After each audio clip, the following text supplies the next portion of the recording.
Today education Tamil 2025 SC PC எக்ஸாமுக்காக ஹிஸ்ட்ரியில் syllabus வைஸாக நம்ம ஒவ்வொரு டாப்பிக்காக முடிச்சுட்டு வரோம். சரிங்களா? அதாவது சிந்து சமவெளி நாகரிகத்தில் ஆரம்பித்து வேதகாலம், சமணம், புத்தம் எல்லாமே தொடர்ச்சியாக கண்டினியூட்டியாக இப்போ நம்ம பார்க்க போகிற வீடியோ பிற்கால சோழர்கள், பிற்கால பாண்டியர்கள். சரிங்களா? பிற்கால சோழர்கள் அப்படிங்கிறது 8வது நூற்றாண்டுலேருந்து 12வது நூற்றாண்டு வரை ஆண்டது. சரிங்களா? பிற்கால சோழர்களை தோற்றுவித்தவர் யார் அப்படின்னு நம்ம பார்த்தோம் அப்படின்னா விஜயாலய சோழன். அதாவது விஜயாலய சோழன் வந்து தஞ்சாவூரை கைப்பற்றி பிற்கால சோழர்கள் அப்படிங்கிறத தோற்றுவிப்பார். சரிங்களா? இப்போ பிற்கால சோழர்கள் நம்ம பார்க்கும்போது இதோட தலைநகரம் எங்கே அப்படின்னு பார்த்தோம்னா கங்கை கொண்ட சோழபுரம் தான் பிற்கால சோழர்களோட தலைநகரம்.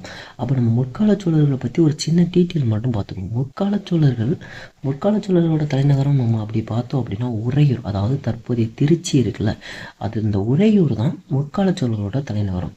இந்த முற்கால சோழர்கள் எப்படி ஆட்சி அப்படி முடியுது அப்படின்னு பார்த்தோம் அப்படின்னா கரிகாலனின் பின்வந்தோர், அதாவது கரிகாலனுக்கு அப்புறம் பின்வந்தோர் எல்லாருமே படிப்படியாக சரிவ ஆரம்பிச்சிருச்சு. சரிங்களா? சரிவ ஆரம்பித்து முற்கால சோழர்கள் அப்படியே முடிஞ்சிருச்சு. சரிங்களா? இதுக்கு முன்னாடி சங்ககாலம் அப்படிங்கிற டாபிக் பார்த்தோம் பார்த்தீங்களா? அதில் நம்மளோட சேர சோழர் பாண்டியர் எல்லாத்தையுமே டீட்டெயிலாக பார்த்தோம். அந்த வீடியோ பார்க்காதீங்கன்னா ஹிஸ்ட்ரியில், அதாவது ப்ளேலிஸ்ட்டில் ஹிஸ்ட்ரின்னு ஒரு டாபிக் இருக்கும், அதை எடுத்து பாருங்கள், கண்டிப்பாக எல்லாமே இருக்கும். சரிங்களா? இப்போ பிற்கால சோழர்கள் அப்படிங்கிறது 8 to 12ஆம் நூற்றாண்டில் ஆண்டது. சரிங்களா? தலைநகரம் அப்படின்னு பார்த்தோம்னா கங்கை கொண்ட சோழபுரம். விஜயாலய சோழன் தான் தஞ்சாவூரை கைப்பற்றி பிற்கால சோழரசை தோற்றி வைக்கிறாரு. சரிங்களா? இப்போ யார் ஆட்சி பெற்றாங்க, அதாவது விஜயாலய சோழனுக்கு அடுத்து யார் வந்தாங்க, அதுக்கப்புறம் யார் வந்தாங்க, எல்லாத்தையுமே நம்ம ஒரு பார்த்துடலாம். சரிங்களா? பிற்கால சோழரசை தோற்றி வைத்தவர் விஜயாலய சோழன். அதுக்கப்புறம் ஆட்சிக்கு வர்றவர் ஆதித்த சோழன். அதுக்கப்புறம் முதலாம் பராந்தக சோழன்.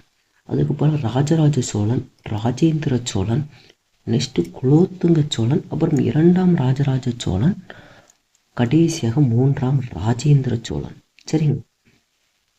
பிற்கால சோழர்களில் ஒரு இம்பார்ட்டண்ட்டான ஆட்சியை வச்சவங்க எல்லாருமே இவ்வளவு தான். சரிங்களா? அதாவது முதல்ல விஜயாலய சோழன், அடுத்து ஆதித்த சோழன், அடுத்து முதலாம் பராந்தக சோழன், அடுத்து ராஜராஜ சோழன், ராஜேந்திர சோழன், குலோத்துங்க சோழன், 2ஆம் ராஜராஜ சோழன், 3ஆம் ராஜேந்திர சோழன். இதை நம்ம இப்போ எப்படி ஷார்ட்கட்டாக மைண்டில் வச்சுக்கலாம் அப்படின்னா விஜயாலய சோழன் வந்து தோற்றுவித்தவர். சரிங்களா? ஸோ விஜயாலய சோழன் தோற்றுவித்தவர், அதை நான் மைண்டில் வச்சுக்கோங்க.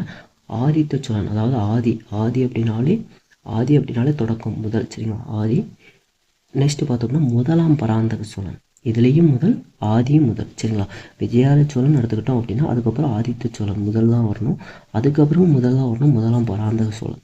அடுத்து நம்மளுக்கு இது தெரியும், ராஜராஜ சோழன், ராஜேந்திர சோழன் அப்படிங்கிறத நம்ம எத்தனையோ வாட்டி கேள்விப்பட்டிருப்போம், எவ்வளோ படத்துலையும் பார்த்துருப்போம். சரிங்களா? ராஜராஜ சோழன், ராஜேந்திர சோழன் ரொம்ப இம்பார்ட்டண்ட். அதுக்கப்புறம் ராஜேந்திர சோழனுக்கு அப்புறமா குலோத்துங்க சோழன் வருவார். சரிங்களா? குலோத்துங்க சோழன், இது மட்டும் மைண்டில் வச்சுக்கோங்க. அதுக்கடுத்து நம்ம பார்த்தோம் அப்படின்னா ரொம்ப சிம்பிள் தான்.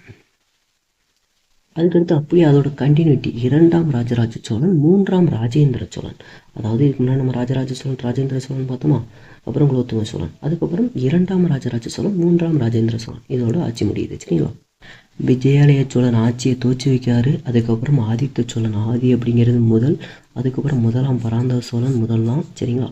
அப்புறம் ராஜராஜ சோழன், ராஜேந்திர சோழன், அப்புறம் இடையில குலோத்துங்க சோழன், அப்புறம் 2ஆம் ராஜராஜ சோழன், 3ஆம் ராஜேந்திர சோழன். சரிங்களா? இப்போ இவங்களோட இம்பார்ட்டன்ட் பாயிண்ட் மட்டும் நம்ம பார்த்துக்கலாம். சரிங்களா? விஜயாலய சோழன் அப்படின்னு எடுத்துக்கிட்டோம் அப்படின்னால பிற்கால சோழ அரசை தோற்றுவித்தவர் யார் அப்படின்னு கேட்டாங்க அப்படின்னா விஜயாலய சோழன். சரிங்களா? பிற்கால சோழ அரசை தஞ்சையை கைப்பற்றி தோற்றுவித்திருப்பார். தஞ்சையில் துர்க்கை கோவில் கட்டியவர் யாருன்னு கேட்டாலுமே விஜயாலய சோழன். சரிங்களா?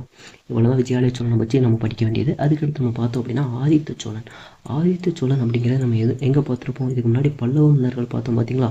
அந்த பல்லவ மன்னர்களால் கடைசி அரசர் அபராஜித பல்லவன் இருந்தாரா, அபராஜித பல்லவ மன்னனை தோற்கடிச்சவர் யாருன்னு கேட்டோம் அப்படின்னா ஆதித்த சோழன். இது மட்டும் நம்ம படித்தாலே போதும். அடுத்து நம்ம முதலாம் பராந்தக சோழன் அப்படின்னாலே நம்மளுக்கு என்ன மெமரிஸ் வரணும் அப்படின்னா குடவோலை முறை படிச்சிருப்போம் பார்த்தீங்களா? அதாவது குடவோலை முறைப்படி நம்மளோட மன்னர்களை வந்து தேர்வு செஞ்சுருப்பாங்க. சரிங்களா? குடவோலை முறை, இந்த குடவோலை முறையை பற்றி சொல்கிற கல்வெட்டு என்ன கல்வெட்டு அப்படின்னு பார்த்தோம்னா உத்திரமேரூர் கல்வெட்டு. சரிங்களா? முதலாம் பராந்தக சோழன் நம்ம எடுத்துக்கிட்டோம் அப்படின்னாலே குடவோலை முறை தான். குடவோலை முறையில் மன்னரை தேர்ந்தெடுப்பாங்க. இதை பற்றி சொல்கிறது உத்திரமேரூர் கல்வெட்டு இவரது காலத்தில் தான். சரிங்களா? அப்புறம் முதலாம் பராந்தக சோழன் வந்து 3ஆம் கிருஷ்ணன், அதாவது ராஷ்டிரகூட மன்னர் 3ஆம் கிருஷ்ணால் தோற்கடிச்சிருப்பார். சரிங்களா? அதுக்கப்புறம் நம்ம இம்பார்ட்டண்ட்டாக, அதாவது ரொம்ப ரொம்ப இம்பார்ட்டண்ட்டாக பார்க்க வேண்டியது ராஜராஜ சோழன். ராஜராஜ சோழன் சோழ அரசில் மிக முக்கியமான அரசர் யார் அப்படின்னு கேட்டால் ராஜராஜ சோழன். ராஜராஜ சோழனை எப்படி அழைப்பாங்க அப்படின்னா மும்முடி சோழன் அப்படின்னு அழைப்பாங்க. மும்முடி சோழன் எதனால் சொல்கிறோம் அப்படின்னா சேர சோழ இலங்கை அரசை தோற்கடித்து ஒரு ஆட்சிக்கு வந்திருப்பார், அதனால் மும்முடி சோழன் அப்படின்னு சொல்லுவாங்க. தஞ்சை பிரகதீஸ்வரர் ஆலயம் இருக்குது பார்த்தீங்களா, தஞ்சை பெரிய கோவில். தஞ்சை பெரிய கோவிலை கட்டியவர் யார் அப்படின்னு கேட்டாலுமே ராஜராஜ சோழன். 1010, அதாவது 1010 இவரால் கட்டப்பட்டு சரிங்களா சிவபாத சோழன். சரிங்களா மகள் ராஜராஜ சோழனோட மகள் யார் அப்படின்னு பார்த்தோம் அப்படின்னா குந்தவை. நீங்கள் அந்த மூவி பார்த்துருந்தீங்க அப்படின்னாலே மகள் யார் அப்படிங்கிறது தெரியும். சரிங்களா ராஜராஜ சோழன் மகள் குந்தவை. சாளுக்கிய அரசனுடன் திருமணம். அதாவது இதுக்கு முன்னாடி வர நம்மளுக்கு சோழரசர் வந்துட்டே இருக்காங்க. இப்போ ராஜராஜ சோழனுக்கு அப்புறம் என்ன ஆகுது அப்படின்னா மகள் குந்தவையை சாளுக்கிய அரசனுடன் திருமணம் செய்து வைக்கிறாரு. இவரோட பட்டப்பெயர் அப்படின்னு நம்ம பார்த்தோம் அப்படின்னா பொன்னியின் செல்வன் ஜெயங்கொண்டான் அப்படின்னு அழைப்பாங்க. சரிங்களா அடுத்து நம்ம இம்பார்ட்டண்ட்டாக பார்க்க வேண்டியது ராஜேந்திர சோழன். ராஜேந்திர சோழன் வடக்கே கங்கை வர படையெடுத்திருப்பார். வடக்கே கங்கை வர படையெடுத்தனால இவர் கங்கை கொண்ட சோழபுரம், அதாவது கங்கை வர படையெடுத்து அங்கே கங்கை கொண்ட சோழபுரம் அப்படிங்கிறத கட்டியிருப்பார். சரிங்களா அதனால் கங்கை கொண்டான் கடாரம் கொண்டான் அப்படிங்கிற பட்டப்பேர் யாருக்கு உண்டு? ராஜேந்திர சோழனுக்கு. கங்கை கொண்டான் கடாரம் கொண்டான் அப்படின்னா ராஜேந்திர சோழன் வடக்கே கங்கை வர படையெடுத்து கங்கை கொண்ட சோழபுரத்தை கட்டியிருப்பார். சரிங்களா வலிமை மிக்க கடற்படை யார்கிட்ட இருக்குது அப்படின்னு கேட்டோம் அப்படின்னா சோழரசரில் வலிமை மிக்க கடற்படை யார்கிட்ட இருக்குது அப்படின்னு கேட்டாங்க அப்படின்னா கண்டிப்பாக ராஜேந்திர சோழனை சொல்கிறாங்க. சரிங்களா வங்காள விரிகுடாவை சோழர்களின் ஏரி என்றும் அழைப்பார்கள். மகள் ராஜேந்திர சோழனோட மகள் யார் அப்படின்னா அம்மங்காதேவி. அதாவது இதுக்கு முன்னாடி நம்ம ராஜராஜ சோழனை பார்த்தோம். ராஜராஜ சோழனோட மகள் யார்? குந்தவை. குந்தவையை யாருக்கு கட்டி வச்சார்? சாளுக்கிய அரசருக்கு. இப்போ ராஜேந்திர சோழன் என்ன பண்ணுறாரு அப்படின்னா அவரோட மகள் அம்மங்காதேவி. அம்மங்காதேவியை இதே சாளுக்கிய அரசருக்கு தான் மணமுடிக்கிறாரு. சாளுக்கிய அரசருக்கு அரசர் யார் அப்படின்னு பார்த்தோம் அப்படின்னா குலோத்துங்க சோழன். சரிங்களா சாளுக்கிய அரசருக்கு மணமுடிக்காரு அம்மங்காதேவிக்கு. இவங்க 2 பேருக்கும் பிறந்த மகன் தான் குலோத்துங்க சோழன். ஸோ இப்போ நம்ம அதுக்கடுத்து சாளுக்கிய அரசர், அதாவது ஒரு சோழ வம்சம் அப்படிங்கிறது முடிஞ்சு சாளுக்கிய வம்சமும் ஆடாகி குலோத்துங்க சோழன் வராரு. இந்த குலோத்துங்க சோழன் தான் அதுக்கடுத்து ஆட்சி பண்ணுறோம். சரிங்களா குலோத்துங்க சோழன் அப்படின்னாலும் நம்மளுக்கு இம்பார்ட்டன்ட் சோழ சாளுக்கிய மரபு இங்கே தான் ஆரம்பிக்குது. சரிங்களா சுங்கம் தவிர்த்த சோழன் அப்படின்னு யாரை சொல்கிறோம் அப்படின்னா குலோத்துங்க சோழன். கும்பகோணம் சூரியனார் கோவில். கும்பகோணத்தில் சூரியனார் கோவிலை கட்டியவர் யார் அப்படின்னு கேட்டாலும் குலோத்துங்க சோழன். இவளை மட்டும் படித்தாலே போதும். அதுக்கடுத்து நம்ம பார்க்க போய் 2ஆம் ராஜராஜ சோழன். 2ஆம் ராஜராஜ சோழன் அப்படிங்கிறது தராசுரம் ஐராஸ்வேசர் கோவிலை கட்டியவர் யார் அப்படின்னா 2ஆம் ராஜராஜ சோழன். கடைசியாக இந்த பிற்கால சோழர்களை கடைசியாக நம்ம பார்க்க போகிறது 3ஆம் ராஜேந்திர சோழன். கடைசி அரசர் யார் அப்படின்னு கேட்டாங்க அப்படின்னா 3ஆம் ராஜேந்திர சோழன்.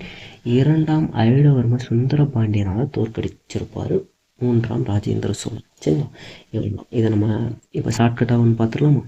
பிற்கால சோழர்கள் அப்படிங்கிறது 8 to 12ஆம் நூற்றாண்டில் ஆட்சி பண்ணாங்க. சரிங்களா தலைநகரம் அப்படின்னு பார்த்தோம்னா கங்கை கொண்ட சோழபுரம். அப்போ முற்கால சோழரோட தலைநகரம் என்ன அப்படின்னு பார்த்தோம்னா உறையூர், அதாவது தற்போதைய திருச்சி.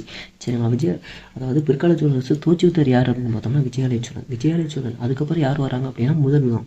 சரிங்களா ஆதித்த சோழன். ஆதி அப்படிங்கிறது முதல், அப்புறம் முதலாம் அப்படிங்கிறது முதல் தான். சரிங்களா விஜயாலய சோழன் ஆட்சிக்கு வராரு. அப்புறம் ஆதித்த சோழன், அப்புறம் முதலாம் பராந்தக சோழன். முதலாம் பராந்தக சோழன் வந்து ராஜராஜ சோழன்,